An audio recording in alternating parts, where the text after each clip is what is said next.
when do we really feel like getting that wisdom? And that is an important factor to look into, because it is then that we find that that knowledge becomes useful to us. We become eligible then to use the knowledge. Like, when do we become eligible to eat food? Eh? Exactly, we should have that hunger. Yeah, I need food. So we become eligible to eat the food. Otherwise, if we are full, I offer many times to people, hey, would you like some juice? Swami, I'm good. Well, some cookies? No, no, I'm good, thank you. So it is, you don't take it. So similarly, when all that the world has to offer uh, is not satisfactory to us, we want something more, something that is tangible. We move in this world and try to grab many things, and we see that they just slip away from our grip, so to say. We cannot catch anything. Moreover, this suffering, so much of suffering in the world, in the midst of a few, that too, reflected pieces of joy here and there is such huge suffering. All is, somehow or other mixed with suffering. Everybody seems to suffer, everybody's face shows some anguish, some concerns, some irritation, some fear. And what is the reason for this? But we don't want this. But this is what the world around us seems to be offering us. That every time we go to get something, we just get more of the same suffering. It is, there seems to be no way out. Moreover, we try to see around, try to know where all this comes from, and we find that there is no clear answers to many questions that come to our mind. That where from all this came up? What is the meaning of I? Where do all these things live in? What is the ultimate goal? What is the meaning of all this? Meaning of life. It is a constant quest for mankind. Meaning of life. What does it mean to be alive? What do I live for? A question comes, and when that question becomes very intense, then the first thing is the questioners, those all who have the question, they discuss amongst themselves that this might be the reason, this might be, but it is, uh, all of them see that they really do not know. They need to go to an expert.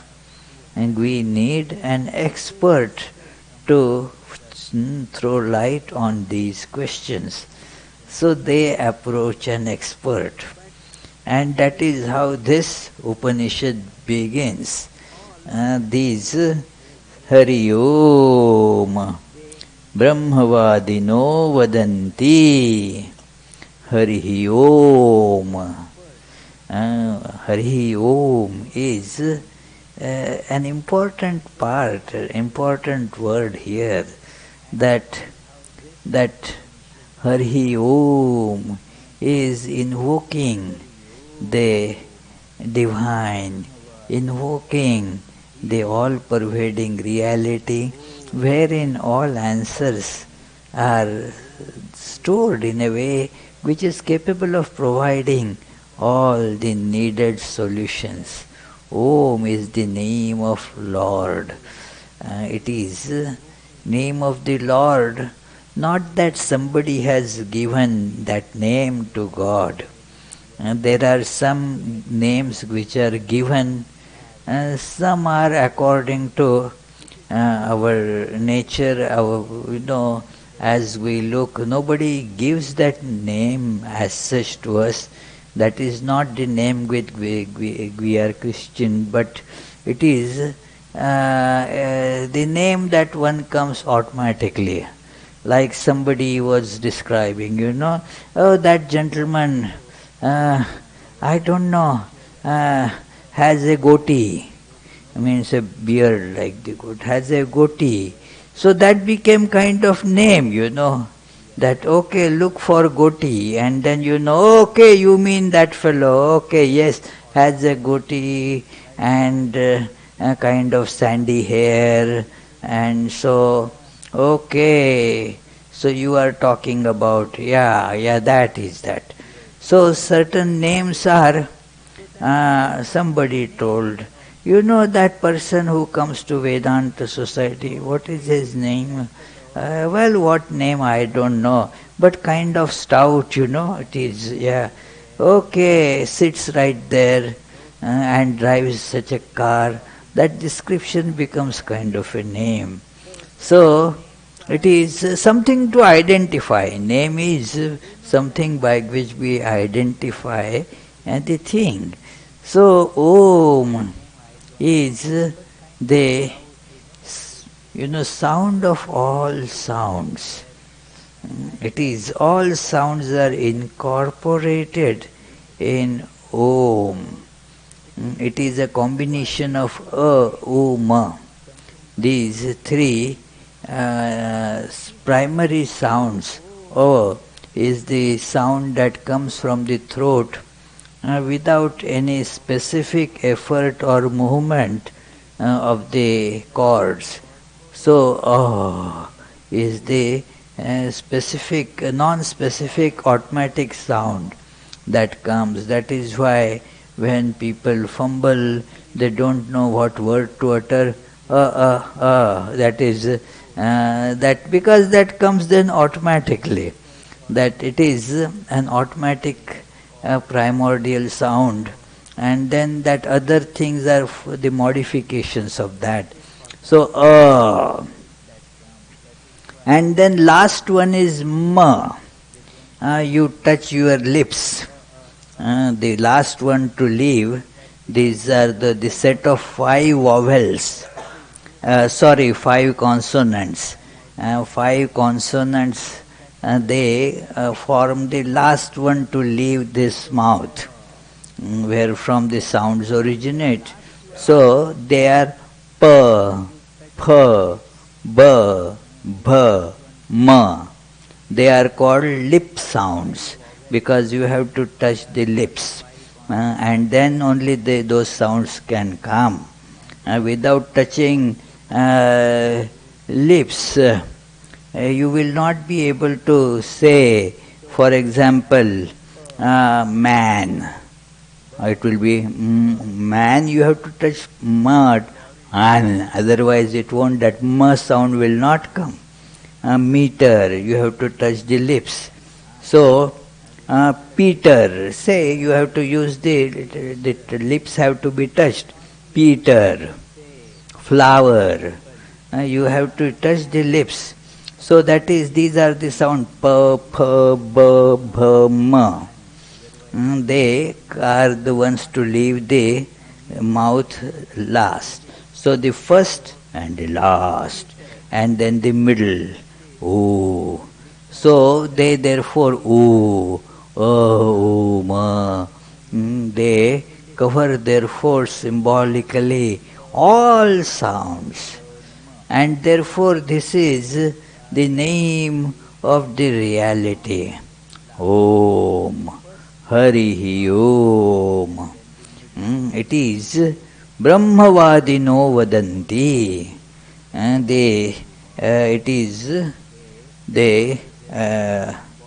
what is Brahmavadino Vadanti? The students of Brahman. Those who are discussing Brahman, are interested in Brahman, and they are called Brahmavadi. Like those who are interested in that card game bridge. When they meet, they constantly talk about bridge. And those who are interested in politics, when they meet, they constantly talk about politics.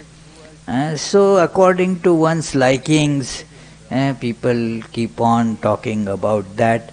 When those people meet, that is their discussion. So when those who are interested in realizing this ultimate truth, the Brahman, they are called Brahmavadi.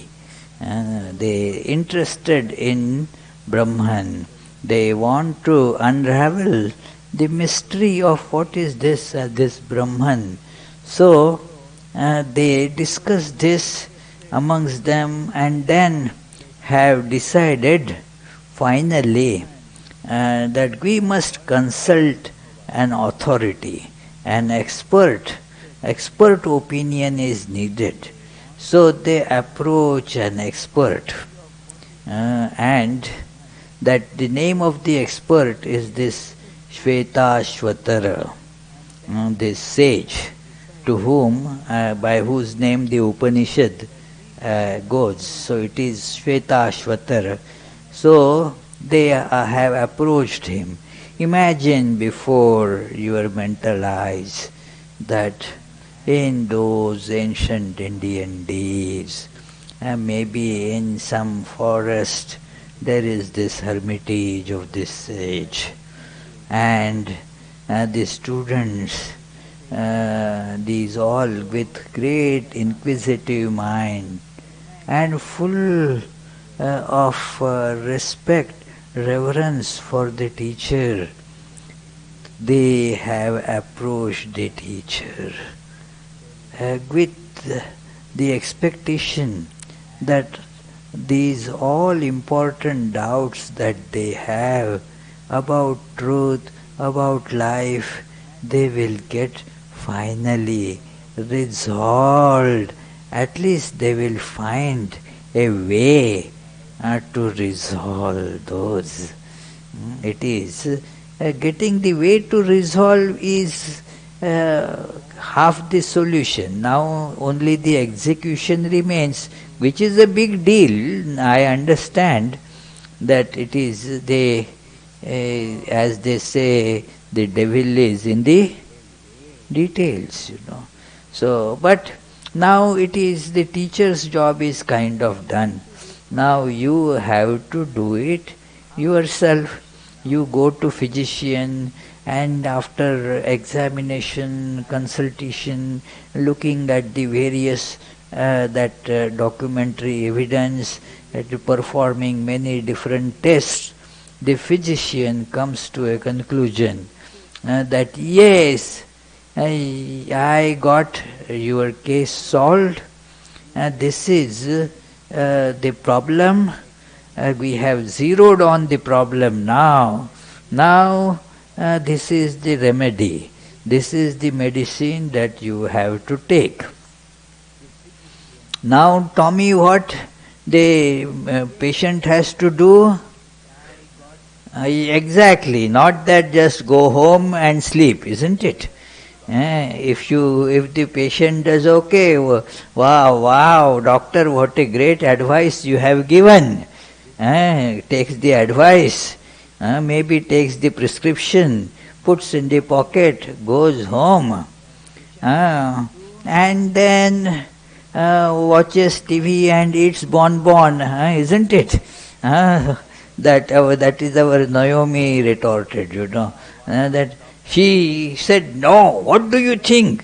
I do work. And do you think I just watch TV and eat bonbons? It is so If that man does that, taking the prescription, then what will happen? Will the problem be solved? Hmm? What?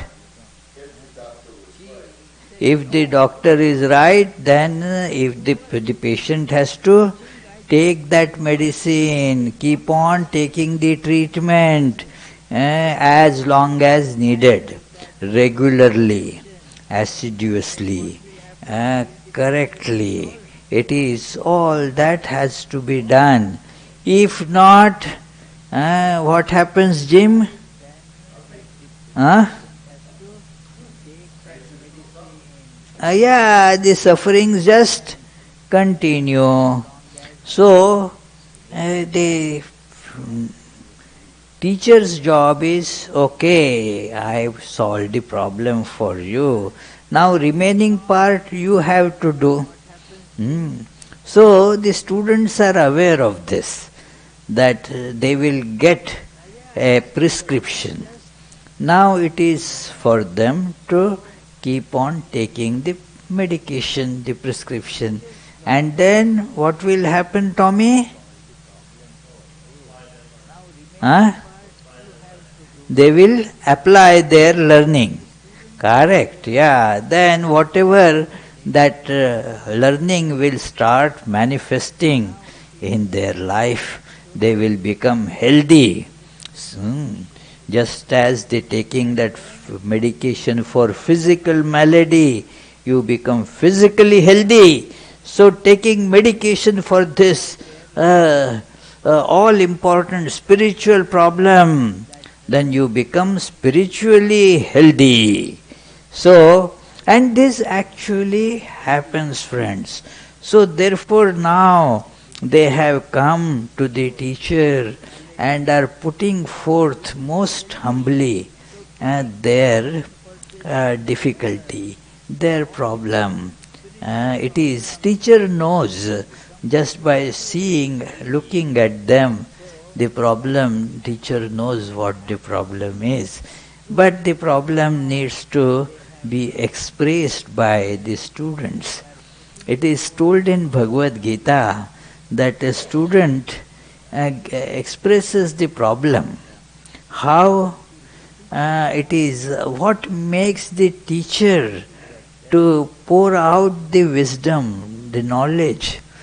There are some conditions there, that it should not be a question just asked out of curiosity or an idle inquiry,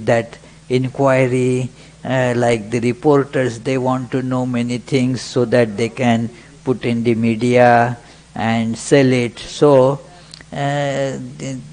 if the question is asked from that angle, the teacher is not likely to answer at all.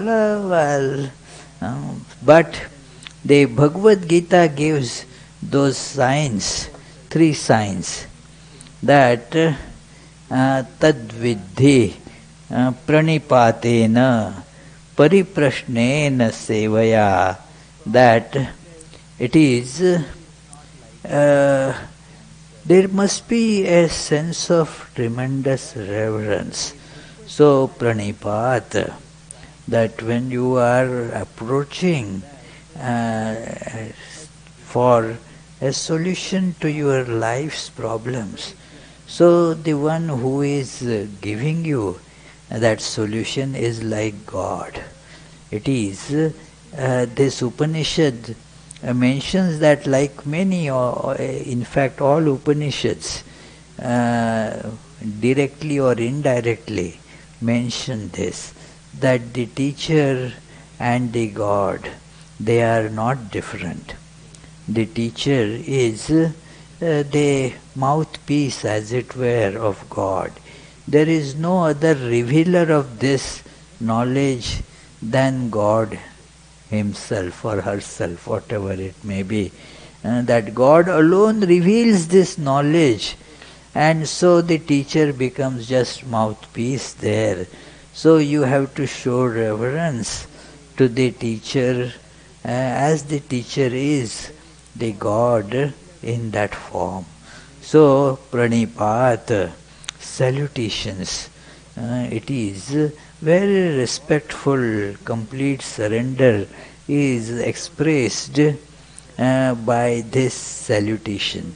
In Bhagavad Gita also, when Arjuna begs for this advice, for knowledge, he says, well, Shadhimam Tvam Prapannam.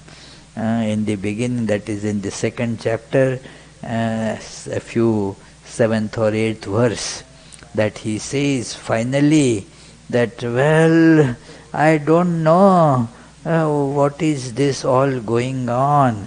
I know that I don't have any solution. I know that this problem is eating into my vitals. And so please, please rescue me from this. I am your disciple, taking refuge at your feet. This is what Arjuna submits to the teacher. This submission is essential for the practical efficaciousness of this Upanishadic teachings. It is not that you listen and try to intellectually put it together and feel that you have understood it. No, you have not understood a single word of it. It is the absorption of it depends, as this Upanishad and many other Upanishads, such texts will tell, depends on this reverence. Tad vidhi pranipatena. Then pariprashnena means you have to put forth all your anguish, all this spiritual problem that you are facing about this existence of yourself, existence of this world, and what is the meaning, what is this suffering about, all that you have to present in a comprehensive question to the teacher. That is called pariprashna. That it has to be, the words are important but secondarily important. Primary thing is the feeling, that anguish, that urgency to get this problem resolved. So that anguish, that urgency must be sincerely presented into those words. That is then the question, pariprashna. So, and then third aspect is service. To show the reverence has a automatic expression. The reverence is a feeling, the automatic expression of that feeling is you do service to the teacher or what the teacher stands for. That is, that whole idea, it is presented here, that Hari Om Brahmavadino Vadanti. By saying Brahmavadins, these indicate these students. They know, and so they have very reverentially approached the teacher with that spirit and have asked this question. They have not come to argue with the teacher. The teacher doesn't need to argue. That teacher doesn't need to gain anything from the students. Okay, you come, fine. Whether you ask questions, okay. If you don't ask, okay, what's there? The teacher is not seeking anything from the students for oneself. The knowledge is to be given just like that, free, but to be given to the sincere seekers. So, if the seeker is not sincere, the knowledge is not to be given. It should not be poured just like that. As Jesus also mentions, don't throw pearls to the swine. Have you read it, Anna? You have never heard that? You have heard it. Okay, don't throw pearls to the swine. Because the swines don't care for it. They don't need it. It is the pearls. If you give the pearls to Anna, then okay, she will care for it. Yeah, wow, very good pearls. I can make a nice necklace or whatever. So she will care for the pearls. Swine will see that it is not worth eating. So therefore, if the person is sincerely looking for it, and there are the proper signs of that sincere looking for, then the teacher can give knowledge. Now let us see that what the students have to say. Never let us not lose the sight of this, how these students are. And then let us try to be students like them, so that the knowledge will come to us also. If we are students like them, then we are also eligible to get that knowledge. It is. So we have to connect ourselves to them. In one beautiful analogy, a great sage, Jnaneshwar, says that the knowledge of Bhagavad Gita was given to Arjuna. But how can we also be a party to that knowledge? That, well, you have to come to the sit along with Arjuna, because the analogy given is that when people are sitting to eat, a party is being thrown for somebody. Now, if you enter into that party and then you are also in the line, then whatever is being served to the main guests, you also get it. Although you originally as such are not invited, but you tag along with that person. Today I got a phone in the afternoon that there is such and such program, and please come. I said, yes, I plan to come. I will be coming a little late, but I plan to go. It is. And then she said, and anybody you would like to bring with you, please bring that person as well. So now that person is not getting any direct invitation, but tagged along me, then that person also becomes part of that program, that function, and thus that person also gets. So we have to tag ourselves to these students, and by getting to that level. And does it make sense, John? Yeah. So when we go along with them, then we also get it. So let this question become our question. Then only that answer will become answer for us. Otherwise it will not be answer for us. It will be, if the question is not ours, the answer is not for us too. So let it be our question. So let us pay attention. Kim karanam brahma kutasma jata jivam kena kvacha sampratishtha adhisthata kena sukhetreshu vartamahe brahmavido vyavastham. Let us read the translation. Students of Brahman, and that is the Vedas, discuss amongst themselves, what is the cause? Is it Brahman? Whence are we born? Why do we live? Where is our final rest. Under whose orders are we who know Brahman, subjected to the law of happiness and misery?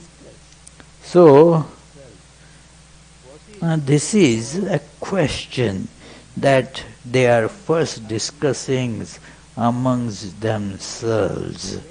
That Kim Karanam Brahma, that whether, what is this cause? Is Brahman the cause? They have studied a few things. They understand the word, etymology of the word Brahman. It means that which is all-pervading reality. It is the abstraction of everything. It is the ultimate abstraction. What is the ultimate abstraction? That is the existence itself. Like, abstractions of, say, humanity is an abstraction. So our Mihir is member of humanity, he is human. The Girish sitting there, he is also human. That Harsha sitting upstairs, he is also human. Are you or not? Yes. No? Yes, okay. So he is also human. Whether you are living in America or Japan or China or Russia, you say all human beings are included in humanity. So this is an abstraction. But it doesn't include, say, a cat or a kite or some such, these animals are not included in that. So it is, therefore,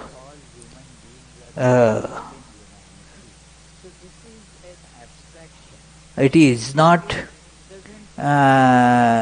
included in this generalization or abstraction. They are out of it. Okay, let us say all these living beings, then you may leave out the plants unless you see the life in plants also, which actually is. Then, okay, include plants too, all living things. Then you may tend to exclude the rocks and the, the air that is about, as if they don't have life. So that also therefore is not a total generalization, because total generalization is that property which is commonly shared by everything. And so therefore that property which is shared by everything, just think of what is it? Shared by everything. Existence, thank you. It is existence. The existence itself. Do you get it, Naomi? Existence itself, it includes everything. That is, therefore, spread everywhere. Everywhere it is spread. Humanity may be spread in different parts of the earth, but you can't find humanity deep at the bottom of the Pacific Ocean. You don't see human beings living there. I mean, it is not yet, at least. Not yet. It is. You don't find them living on moon right now. Although many are like loonies, but it is they are not residents of that kind of moon, but existence is everywhere. Existence is everywhere. It is earth exists, moon exists. So existence is common and therefore it is all pervading. That is Brahman. Now, is Brahman the cause of all this? Is the question. What is the cause of all this? Kim Karanam, what is the cause? Is Brahman the cause? They thought about it too. What is the cause? Is Brahman the cause? Whence are we born? Where from we born? How did we come about? How did our existence come about? Well, our parents, they were responsible, but still we feel, where we were before that, we feel that we existed always. I used to ask my parents, when I would say, they would be discussing something before I was born. And then but I didn't see it. Oh, you were yet too big. You haven't come in the world yet. You were not made by that time. Then my next question would be always, where was I then? Where? Because I can't imagine that I didn't exist. I always existed. So where was I? So where did we all we originated? Where was it? I tell that funny story that the dad told the little child that Darwin's theory, we all came from monkeys. And then he went to mother and asked the same question. Mother said, God made us. Oh, but dad was telling that we came from monkeys. He was only telling about his side of the family. It is his side of the family is like that. So that's a joke apart, but then it is always a question, where did we come from? Jivama kena. That, and where do we subsist? It is, why do we live? Kvacha sampratishtha. And where is it going to finally rest? Where are we headed to? Well, as bodies, yes, we are going to die, but what does it mean? What is the meaning of this final rest or final death? It is a question, big question. And under whose orders are we who know the Brahman subjected to the law of happiness and misery? Oh, it is somebody who is governing this whole thing, and that somebody, when we get something good, we call that governor compassionate, good governor. We will vote him again, him or her, and we shall vote that governor to power again, had been very kind. But somebody who was not, didn't get any benefits, then that person says that governor had been very cruel, very bad, mistreated me. I am not going to vote that person back again. So this is God, or whosoever rules that Providence.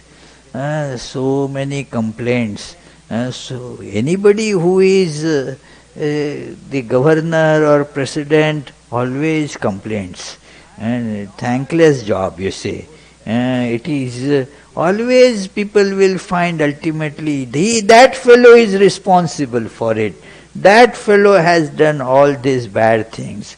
It is because the ultimately that is the who governs. So every now and then the world is so full of very big problems, such torments, heart-rending things, and no solution. It is so difficult to hear, you see, and they are devotees. That is why they call and tell. There are so many other people who also suffer. It is, yeah, uh, that this happened. What bad did we do in our lives? We don't know what happened. Why are we duped by destiny like this? So much of suffering, physical ailments, and this breakup in families, financial losses, all so many things, and nobody is really an exception. Nobody. Somebody is okay for a few minutes, but not always. Some other trouble comes up. So, and well, what can be done? There is cries, wailing all the time. And who does it? Who, after all, makes this judgment that this fellow should be subjected to this misery? Terrible.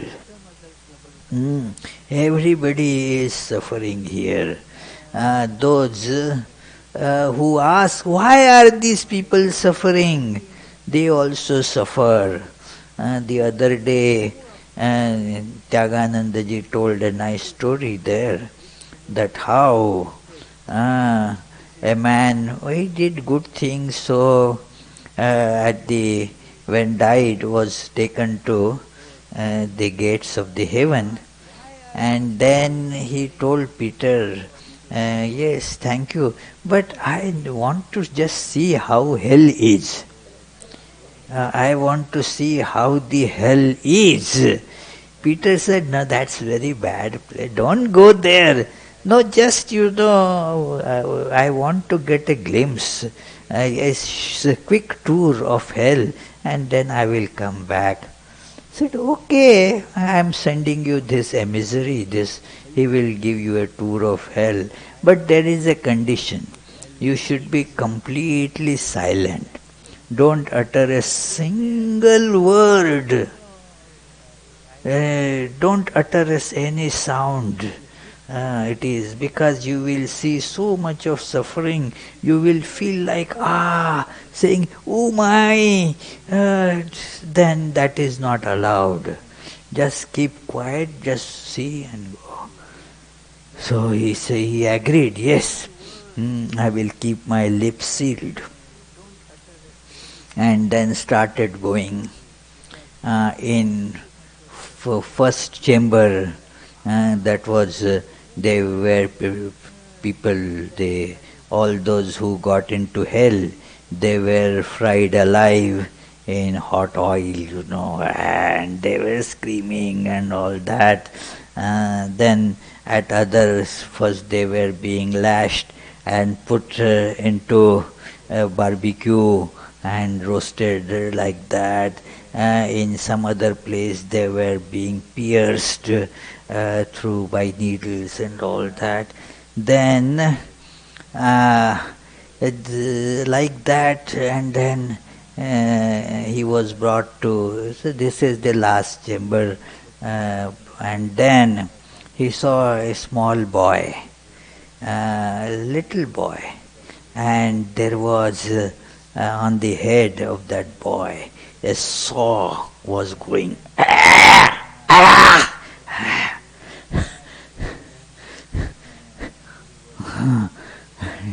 This boy was, imagine, a saw being put right on your head, crack, crack, crack, crack, going on.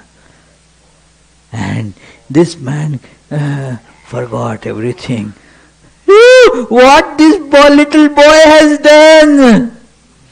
And he saw that saw started doing the same thing on his head. The boy got released. This fellow, "Oh, what happened?" "Well, sorry. Why did you utter a word? You were not supposed to utter word. Now it is on you. What happened now? Now how am I going to get released?" Well, when somebody like you will come to see and you do the same thing, then you will get released, you say. So, this is how the suffering is. That we wonder why that fellow is suffering. We get that suffering too. It is the suffering constantly.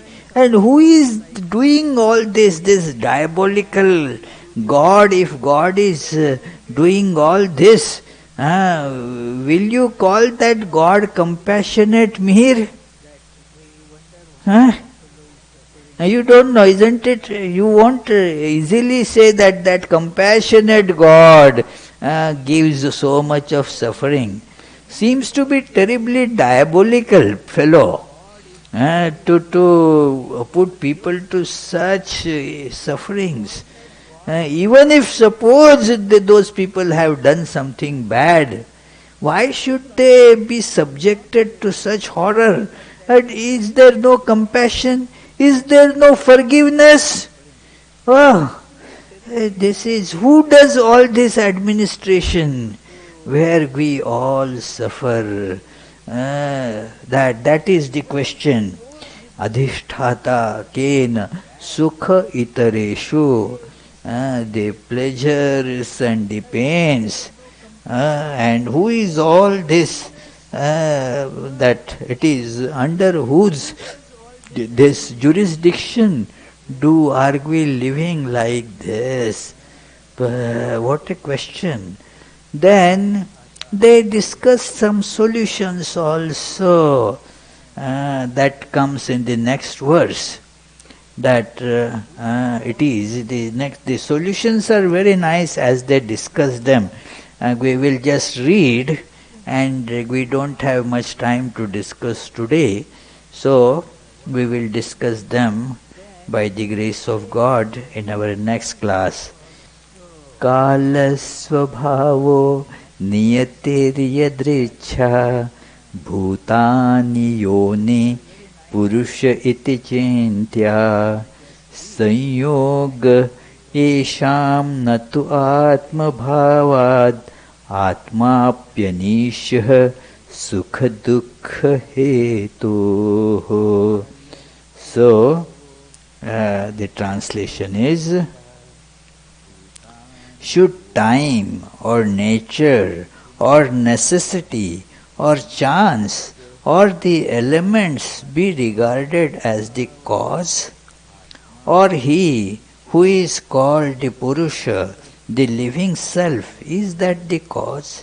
The cause cannot be the combination of these entities, since there is a living self, Atman, for whose sake the combination has been made.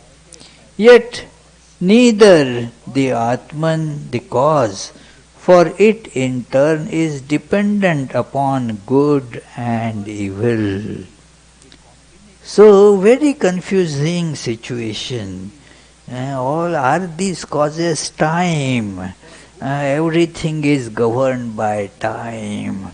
So, can we say time is the cause? But that didn't feel satisfactory after some deliberation. Or can we say this is the nature of things, that is how it happens? That also doesn't solve the problem, doesn't provide any respite. So it is all these causes were discussed and then taken to the teacher. So it is, we will see that in our this study, and then we will see that how the teacher has advised them that to transcend this there is no actually description that they went to the teacher and so forth, but they found the solution that is from the teacher, because it was not something that they had been pondering so far, that it is. So we shall see that next time. Any questions about the discussion today? Yes, Charlie? In the old days, if you were in a forest, the only people you would meet would be the teacher and the fellow students.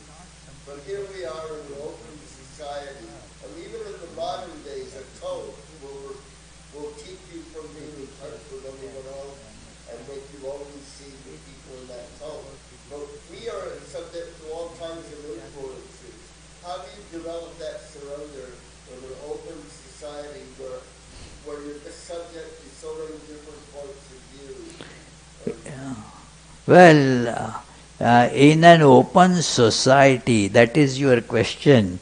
Because your question is, if I understand it correctly, in the open society, since you are subjected to so many influences of different types, how can you independently think, and how can you independently get the solution and apply it, because so many are telling.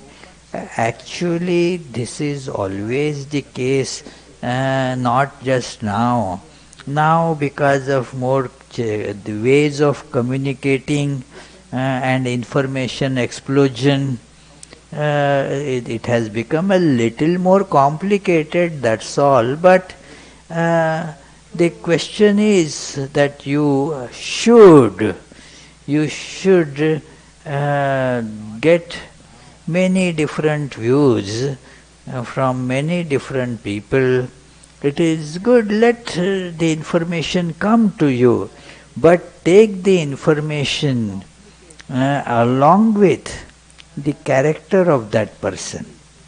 We get cheated, we get the information from a person who may be a big cheat, and thus we get deceived. Two things: how much that person knows, that also should be looked into. Like many people, almost everybody is ready with the health advice. I haven't found any person who is shy of doling out lot of health advice. Oh, Swami, you must eat this, and also put little bit of it in your nose. Well, that is going to be cure for all your problems. Now, when do I listen to that person? I see the qualification of that person. Have you really studied these things? What do you know about it? And then usually it turns out that it is all hearsay and so forth. So, if people tell you, you have to see what really, what kind of qualification they have to give this opinion. And second thing is, are they guided by some ulterior selfish motive? And that, oh, it is, you should invest in this company. Well, that company, that fellow is one of the promoters. So naturally, you have to see that is it worthwhile in the advice. So you have to see how impartial, unselfish that person is before buying the advice from that person. It is, and we learn it. Gradually we learn. In Bengali they have a nice saying. There are two ways that people learn. Dekhe shekha or theke shekha. How will you translate it in Prithvish?